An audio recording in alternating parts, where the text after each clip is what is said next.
everybody. If you've been watching this series of videos on my BSA Spitfire, you'll know that I've been having some significant issues with starting on this motorcycle. It was supposed to have been fully restored when I bought it, but I've had nothing but problems with it. And it was only after I bought it, buy in haste, repent at leisure, that I started realising that there were some significant things that needed replacing and sorting. First and foremost, the front brake is probably wrong for this model. It should have the full width hub on it. I think it's called the 190 brake, but seeing as how that is £1,000, that's not been done yet. Also, the rims should probably be alloy on this bike, not steel rims, and I've already replaced the correct chain guard and the rod here to a stainless steel one, because the one that was on was just a bodge up. But the main issue has obviously been the starting, and I've replaced just about everything. Leads, the coils have been replaced, I've put on an electronic ignition, and I'm still having starting issues. And I have been on all the forums talking to all the experts, and the consensus of opinion is that these aftermarket carburetors made by Wassel are maybe not up to the job, and due to their manufacturing process there may be some issues with them in quality control. Some work fine, some apparently are not very good. So I've actually got a brand new set of Amal carburetors which have had to be manufactured for me because they were out of stock for quite some time, and they've retooled them and made them out of slightly different material, I believe. They look identical, I guess, but at least they have the correct logo on them. They're Amal carburetors as opposed to copy ones, and so my job today is to fit them. But before that, I'm going to actually have a look at all the packaging and the instructions in the box. So in the box you get the two carburetors with a note to tell you that there's some test throttles on there. I don't know of what use they are, but anyway. Also get a packet with some rings in, the trumpets for the back of the carburetors, but to be fair, I won't be using those. I've got pancake filters on my bike, and there is hints and tips for the Mark 1 carburetor, so I'll have a read through that first before I start putting these carburetors on. So I've had a look through the catalogue, and it's just basically how to set the carburetors up. The ones I've ordered actually specifically for this model of BSA Spitfire, so they should be jetted correctly, and so it's just a case of taking these off and putting the other ones on. First of all, we need to take this throttle off.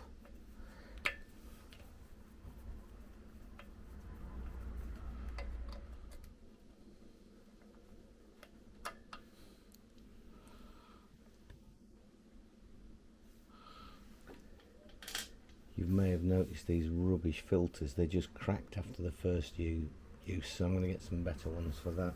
So that little tops off there. Out comes the slide. There's some petrol and some deposits in there, don't look very clean. And this is, oh, that's oily, that's not good.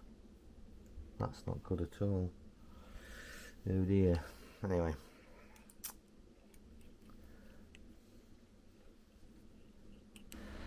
Not a happy bunny. We've looked down inside this carburetor. There's definitely some yellow oily material in there. It doesn't feel like old petrol, that feels like oil. So does that indicate something more sinister? I would say yes, it probably does. That's not good news at all. Oh dear.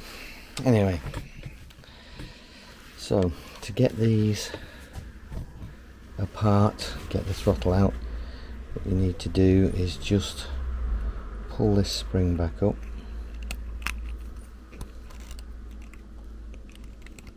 but not ideal. And then that allows you to get this needle out like that. Once that needle's out, you can then just put the cable through that bit there, and out she comes. That, by the way, that fell on the floor,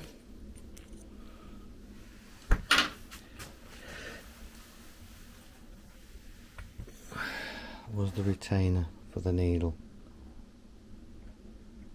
I've just undone this tubular clip, but this pipe feels very brittle, so I'm going to take the carburettor off first and then wiggle that off. So it appears that these carburettor nuts are Whitworth 3/16.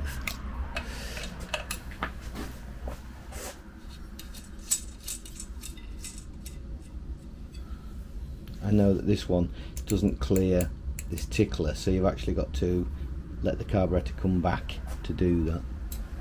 So I've taken the inside nut off first, and that allows you to move that carburettor back to get that one off.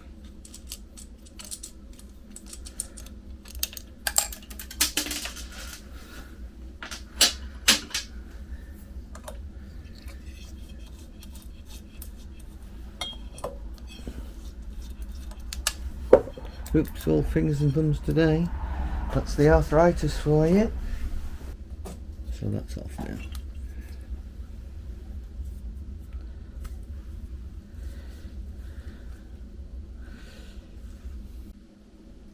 This gasket will be reused.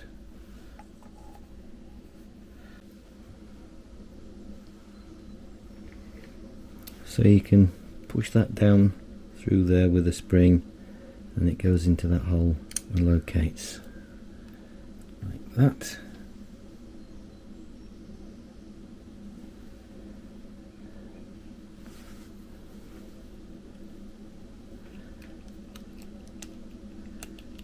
Pull the spring back out. And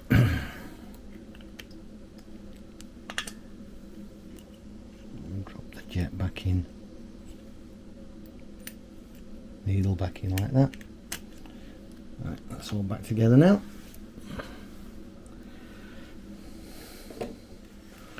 The other thing to note is this rubber ring here needs to be installed before you put the carburettor on. It's obvious where that lines up with the notch there, and that pops. Making sure that oh, I'll tell you what, I've forgot to put the choke back in, but you can actually put that in at the end. So make sure that the needle is seated properly, which it is. There we go.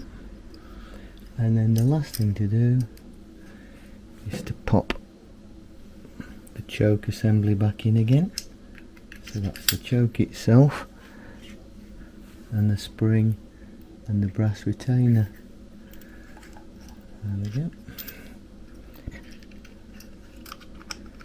And that's all back together. It just needs screws putting in.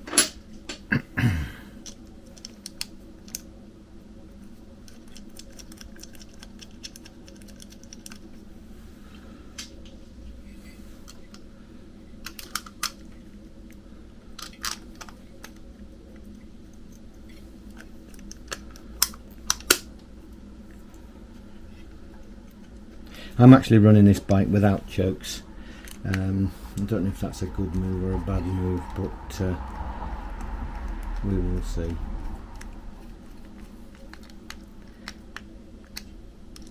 I know my old one that I had back when I was 17, 18, back in the late 70s, didn't run with a choke on it, so this one isn't getting one.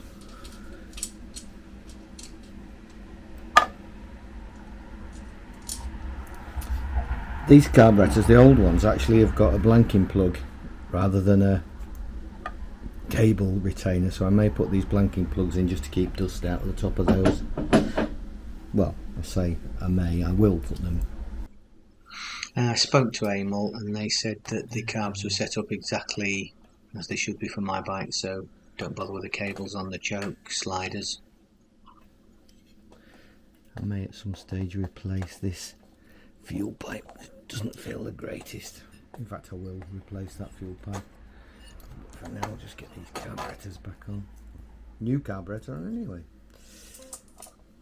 On the Spitfire you have two separate fuel feeds into the carburetors, one from the left, one from the right. I hadn't noticed that when I was fitting these, so that single feed one that's pointing to the inside will just get spun to the outside, just while I try and make sure I've got a fuel supply, and then I'll whip the ones off the Wassels, the double entry ones and the balance pipe later. If you do struggle to compress this spring to get all the bits out when you pull it back, another method is just to use a washer with a groove, and that sticks in there, and I just find that easier to pull up like that to get the bits out. Obviously first you've got to take the needle out, and then you can do that to get that out. It's in a bit tight, like that. As I was doing the right hand carburetor, I found that the gaskets on that side were pretty shot, and so therefore I've decided to see if I can replace them what is regarded as the correct or better ones, and that is these new ones. And I'll put a link down below as to where I got these from, but these have got a proper insulator and a proper paper gasket, and I'm given good authority that the paper one goes on first, then the insulator, and then the carburetor. That should give me a really good airtight seal and also protect the carburetor from any heat from the head. So I'm just buckling up this carburetor back on. I'm going to set up a temporary fuel supply just to isolate any issues with the tank or feed, and then we'll see if the carburetors have solved the problem with this poor running of this poor old Spitfire. So I'll crack on with that and we'll see if we can get it going. So we now have the Amal Carbs back on the bike, the new ones. I've started it 4 times on the trot. First few times it didn't start because I didn't put the ignition on, and then we tried it again and again and the ignition wasn't on. So this is number 6 attempt. That's the ignition on. I do tickle the carbs still each time, and about quarter throttle.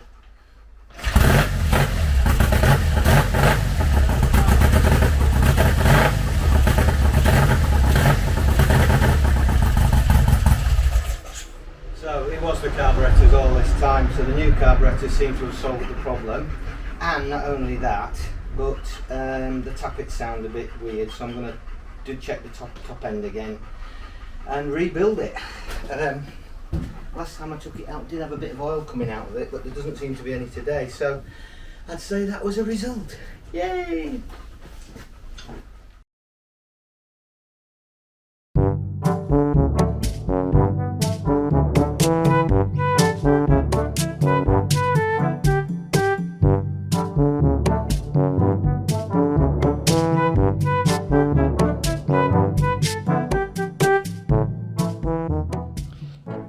So here we have a lovely little PC50 that me and my dad used to have one of these back in the late 70s, early 80s, and I saw one at the David Silver Spares Museum and really fancied getting another one because I did have some good fun rocking up to motorbike events on this little thing. Not this exact one, but this is a similar model or the same model for restoration. My wife keeps saying, what's the fascination with restoring bikes and fiddling about with them? I just don't get it. So she's going to have a go at doing this one, which will be interesting.